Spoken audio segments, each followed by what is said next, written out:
भगवान श्री कृष्ण की जन्म था। जब द्वापर युग में पृथ्वी पर अधर्म, अत्याचार और पाप बहुत बढ़ गया, राजा कंस, जो कि अत्यंत क्रूर, निर्दयी और अहंकारी था, पूरे ब्रजमंडल में आतंक का कारण बना। धरती मां ने ब्रह्मा जी से विनती की और सभी देवता मिलकर भगवान विष्णु के पास क्षीर सागर पहुंचे। भगवान विष्णु ने उन्हें आश्वस्त किया, मैं स्वयं धरती पर श्री कृष्ण रूप में अवतरित होऊंगा। मथुरा के राजा उग्रसेन की पुत्री देवकी का विवाह उनके परम भक्त वासुदेव से हुआ। विवाह के बाद जब कंस देवकी को विदा कर रहा था, तभी आकाशवाणी हुई, हे कंस, जिस देवकी को तू इतने प्रेम से विदा कर रहा है, उसका 8वां पुत्र ही तेरा काल बनेगा। कंस भयभीत हो उठा। उसने उसी क्षण देवकी को मारना चाहा, लेकिन वासुदेव ने समझाया, मैं तुम्हें उसके सारे पुत्र सौंप दूंगा, बस देवकी की जान बख्श दो। कंस ने दोनों को कारागार में बंद करवा दिया।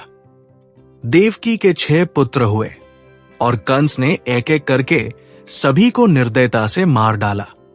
7वें गर्भ को भगवान विष्णु की माया ने रक्षित किया और उसे योगमाया द्वारा रोहिणी के गर्भ में स्थानांतरित कर दिया।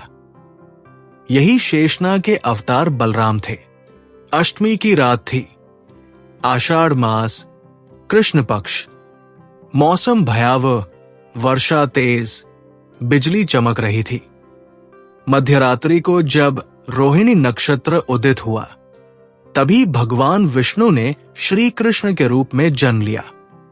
जैसे ही कृष्ण जन्मे, कारागार में प्रकाश फैल गया। वासुदेव और देवकी ने देखा एक दिव्य बालक, नीले शरीर वाला, 4 भुजाओं में शंख, चक्र, गदा, पद्म लिए, सिर पर मोरपंख। भगवान ने कहा, हे वासुदेव, मुझे गोकुल ले जाओ। वहां यशोदा मां के पास मेरा पालन पोषण होगा। बच्चे को एक टोकरी में रखकर वासुदेव कारागार से निकले। सभी पहरेदार सो रहे थे और दरवाजे स्वयं खुल गए। वे तेज बहती यमुना को पार कर गोकुल पहुंचे। यमुना जी ने रास्ता बनाया, लेकिन जैसे ही वे कृष्ण को डुबोते हुए पानी से ले गए, यमुना ने श्री कृष्ण के चरण छूने के लिए उफान मारा। वासुदेव ने कृष्ण को ऊपर उठाया और फिर यमुना शांत हो गई। गोकुल में वासुदेव ने नवजात कृष्ण को यशोदा और नंद बाबा के घर छोड़ा। वे यशोदा के बेटी योगमाया को साथ लाकर मथुरा लौट आए।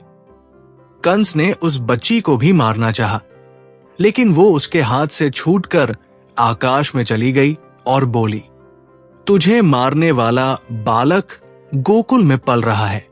गोकुल में कृष्ण की बाल लीलाएं शुरू हुई।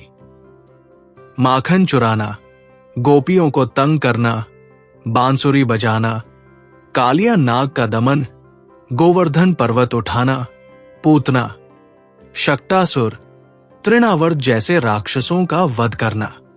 हर कार्य में भगवान कृष्ण ने धर्म और प्रेम का संदेश दिया। जैसे जैसे कृष्ण बड़े हुए, उन्होंने मथुरा लौटकर अपने मामा कंस का वध किया और मथुरा को उसके आतंक से मुक्त कराया। श्री कृष्ण का जन्म केवल उत्सव नहीं, चेतना है। श्री कृष्ण का जन्म केवल एक पौराणिक घटना नहीं, ये धर्म का पुनर्जन्म, अधर्म का अंत और प्रेम, करुणा और नीति की विजय का प्रतीक है। जन्माष्टमी का पर्व कैसे मनाएं? व्रत रखें, उपवास करें।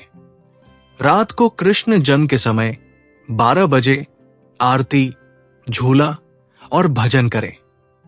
तुलसी, माखन मिश्री, फूल अर्पण करें।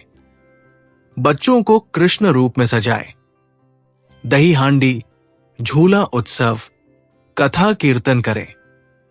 अगर आपको श्री कृष्ण की ये दिव्य जन्मकथा पसंद आई हो, तो इस वीडियो को जरूर लाइक करें, अपने मित्रों और परिवार के साथ शेयर करें और ऐसे ही पौराणिक व प्रेरणादायक कथाओं के लिए हमारे चैनल को सब्सक्राइब करें और घंटी दबाएं।